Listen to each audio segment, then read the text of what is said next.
Welcome to our channel. Today we how to set up Slack notifications triggered by no-code app events step by step clearly. Open your web browser and navigate to your chosen no-code platform. Log in to your no-code app account. Locate the section for creating a new automation or workflow. Select the trigger event you want to use for Slack notifications. For example, choose an event like a new form submission or a status update. Configure the trigger by filling in the necessary details specific to that event. Next, find the action step to send a Slack notification.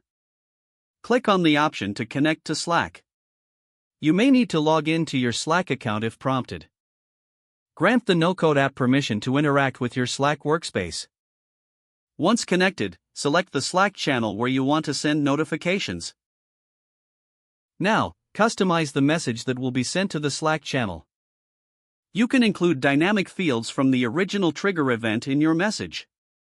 Test your automation to ensure the Slack notification is working correctly.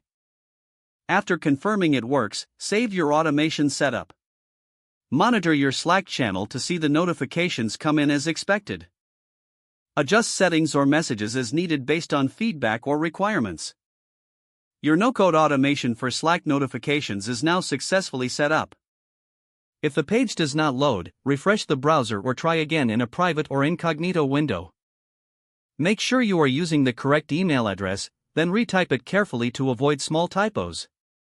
If your password is not accepted, use the reset option and create a new strong password you can remember.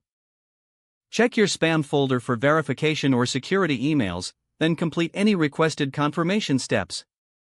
Enable two-factor authentication if available to improve account security and reduce unauthorized. After signing in, review your profile details so your contact information and settings are accurate and current. If you see an error message, note it down and try again after restarting your device and internet connection. Log out when you finish, especially on shared devices, to keep your account and payment information secure. If the page does not load, refresh the browser or try again in a private or incognito window. Make sure you are using the correct email address, then retype it carefully to avoid small typos. Don't forget to like this video and subscribe to our channel for more step-by-step tech guides.